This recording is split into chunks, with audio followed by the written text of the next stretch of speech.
First ಇದ್ದು last ಆಗಿದೆ, last ಇದ್ದು ಫಸ್ಟ್ ಆಗಿದೆ.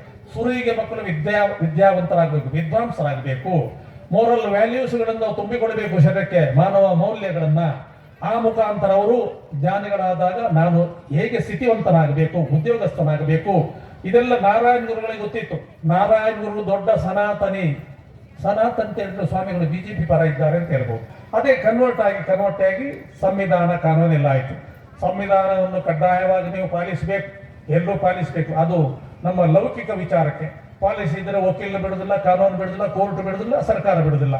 ಅದೇ ತರ ನಮ್ಮ ದಿನನಿತ್ಯದ ಬದುಕಿಗೆ ನೀವು ಧರ್ಮದ ಸಂವಿಧಾನದ ಆಶ್ರಯವನ್ನು ಪಡೆಯಬೇಕು.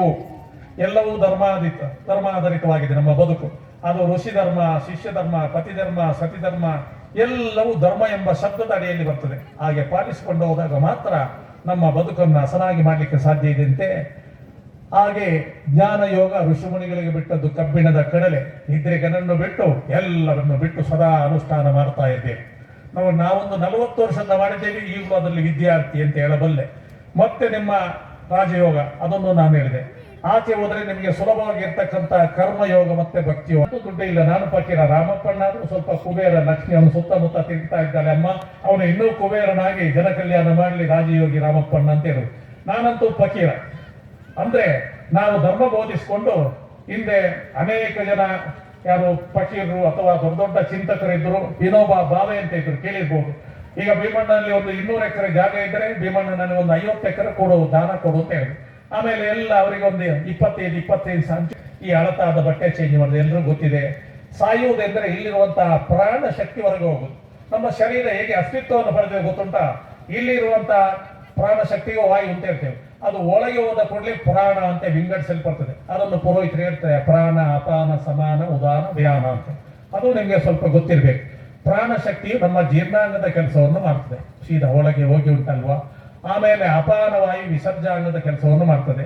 ಆಮೇಲೆ ಉದಾನ ವಾಯು ನಾವು ಮಾತನಾಡ್ತಕ್ಕಂತಹ ಕೆಲಸವನ್ನು ಮಾಡ್ತದೆ. ವ್ಯಾನ ವಾಯು ಶರೀರದಲ್ಲಿ ಎಲ್ಲ ರಕ್ತಗಳಿಗೆ ಚಲನೆಯನ್ನು ಕೊಡ್ತಕ್ಕಂತಹ ವಾಯು ಮಾಡ್ತದೆ. ಇದು ಅಲ್ಲದೆ ಮತ್ತೆ 5 ಉಪಪ್ರಾಣಗಳಿದೆ. ಕರಕರ, ಕೂರ್ಮ, ನಾಗ, ದೇವದತ್ತ, ಧನಂಜಯ ಅಂತ ಹೇಳ್ತೇನೆ. ಇದೆಲ್ಲ ಸೂಕ್ಷ್ಮ ಅಧ್ಯಾತ್ಮದು. ಆ ಧನಂಜಯ ಎಂಬ ವಾಯು ಎಷ್ಟು ಸೂಕ್ಷ್ಮ ಅಂದ್ರೆ, ಸತ್ತವನನ್ನು ಕಟ್ಟಿಗೆಯ ಮೇಲೆ ಇಟ್ಟರೆ ಅಡಿಯಿಂದ ಬಿಸಿ ಆದಾಗ 3 ದಿವಸ ನಂತರ ಎದ್ದು ಬಂದದ್ದು. ಇವತ್ತು ಸಾಯ್ತಾನೆ, ನಾಳೆ ಅಥವಾ ನಾಡ್ದು ಬೆಂಕಿಗೆ ಇಡ್ತೀವಿ, 3 ದಿವಸ ಅಂತ ಎದ್ದು ಬಂದದ್ದು. ಏನು ಅದಕ್ಕೆ ಕೊಡ್ತೀವಿ? ಪ್ರಶ್ನೆಗೆ ಉತ್ತರ ಇಲ್ಲ. ಇದನ್ನ ಸ್ಪಿರಿಚುವಾಲಿಟಿ ಅಂತ ಹೇಳ್ತೀವಿ. ನಿಮ್ಮ ಸೈನ್ಸ್ ಎಷ್ಟು ಉತ್ತರ ಕೊಟ್ಟರು ಅದು ನಿರ್ದಿಷ್ಟ ಸರ್ಟನ್ ಎಕ್ಸ್ಟೆಂಟ್ ಅದರ ಆಚೆ ಗೊತ್ತಿರೋದಿಲ್ಲ. ಅದನ್ನು ನಾವು ಆಧ್ಯಾತ್ಮಿಕತೆ ಅಂತ ಹೇಳ್ತೇವೆ. ಪರಮಾತ್ಮನ ವಿಶೇಷವಾದಂಥ ಒಂದು ಶಕ್ತಿ ಅಂತೆ. ಆ ನಿಟ್ಟಿನಲ್ಲಿ ಇವತ್ತು ಈ ಭಾಗ ಬರುವವರು, ಕಾನುಗೋಡು, ಅನೇಕ 3-4 ಗ್ರಾಮದವರು ಸೇರಿ ಒಂದು ಅದ್ಭುತವಾದ ಕಾರ್ಯಕ್ರಮ ಸಂಘಟನೆ ಮಾಡೋದು ಅಷ್ಟು ಸುಲಭ ಅಲ್ಲ. ಜನರನ್ನು ಒಂದು ಕಡೆ ಅಷ್ಟು ಸೇರಿಸುವುದು ಸುಲಭ ಅಲ್ಲ. ದುಡ್ಡು ಖರ್ಚಿಬೇಕು, ಏನೆಲ್ಲ ಮಾಡಬೇಕಾಗ್ತದೆ. ಆ ನಿಟ್ಟಿನಲ್ಲಿ ಇಲ್ಲಿ ಬಂದವರು ನೀವು ಎಷ್ಟೇ ತಿಳ್ಕೊಂಡು ಹೋಗ್ಬೇಕು. ಗಂಡ ಹೆಂಡತಿ ಎಲ್ಲ ಪ್ರೀತಿ ವಿಶ್ವಾಸದಿಂದ ಸುರಿಗೆ ನೀವು ನಿಮ್ಮನ್ನು ಪ್ರೀತಿ ಮಾಡಬೇಕು. ಕಷ್ಟ ಬಂದಂದ್ರೆ ನಾನು ಸತ್ತು ಹೋಗ್ತೇನೆ, ಸಾಲ ಉಂಟು ಇರುವುದಲ್ಲ. ಎಲ್ಲರಿಗೂ ಕಷ್ಟ ಬರ್ತದೆ, ದೇಶಕ್ಕೂ ಸಾಲ ಇರ್ತದೆ, ಎಲ್ಲರಿಗೂ ಕಷ್ಟ ಇರ್ತದೆ. ನಿಮ್ಮ ಮಕ್ಕಳಿಗೆ ಕಷ್ಟಪಟ್ಟಾದ್ರೂ ಶಿಕ್ಷಣ ಕೊಡಿ, ಅವರು ಜ್ಞಾನಿಗಳಾಗರಿ, ಅವರ ಕಾಲಿನ ಮೇಲೆ ಅವರು ನಿಲ್ಲಿ. ಈಗ ನನ್ನ ITಯಲ್ಲಿ ಹೇಳಿದ್ರೆ ITಯಲ್ಲಿ ಕಲಿತ ಎಲ್ಲ ಮಕ್ಕಳು ಒಂದು 25,000 ಸಂಬಳದಲ್ಲಿ ಇರ್ತಾರೆ. ಸುಮಾರು ಒಂದು ವರ್ಷಕ್ಕೆ 250 ಮಕ್ಕಳು ಹೊರಗೆ ಹೋಗ್ತಾರೆ. ಅದು ನನಗೆ ನೆಮ್ಮದಿ ಆಗ್ತದೆ. ಅಷ್ಟು ಮನೆಯಲ್ಲಿ ಆ ದೀಪ ಉರಿತದಲ್ಲ, ಆ ಭಾವನೆ ನಮ್ಮಲ್ಲಿ ಇರ್ಬೇಕಂತೆ. ನಾವು ಎಷ್ಟೇ ಮಾಡಿದ್ರು ನೋಡಿ, ಮೊನ್ನೆ ಕೊರೋನಾ ಬಂತು, ನೀವು ಏನು ಮಾಡ್ಲಿಕ್ಕೆ ಆಯ್ತು, ಮತ್ತೆ ಬರುವುದಿಲ್ಲ ಅಂತ ಏನು ಗ್ಯಾರಂಟಿ? ಎಷ್ಟೋ ಬ್ಯಾಂಕಿನಲ್ಲಿ ನಿಮ್ಮ ದುಡ್ಡು ಇರ್ಬೋದು, ಏನೇ ಇರ್ಬೋದು, ಹೊರಗೆ ಹೋದ್ರೆ ನಾಯಿ ಅಟ್ಟಾಡಿಸ್ಕೊಂಡು ನಮ್ಮನ್ನು ಅಟ್ಟಾಡಿಸ್ಕೊಂಡು ಬರ್ತಾರೆ. ಸುಮ್ಮನೆ ಗೂಬೆಯಾಗಿ ಮನೆಯಲ್ಲಿ ಕೂರ್ಬೇಕು. ನಾವೆಲ್ಲ ಅದನ್ನು ಬಳಕೆ ಮಾಡಿದ್ದೇವೆ. ಭೀಮಣ್ಣ ಸುಮಾರು ಒಂದು 25 ಎಕರೆಯಲ್ಲಿ ಒಂದು 10,000 ಅಡಿಕೆ ಮರ, ಮತ್ತೆ 1,000 ತೆಂಗಿನ ಮರ. ಒಂದು ಸಮಯಗಳನ್ನು ಸರಿಯಾಗಿ ಸದ್ಬಳಕೆ ಮಾಡಬೇಕು. If your mind is weak, situation become a problem. If your mind is balanced, situation become challenge. If your mind is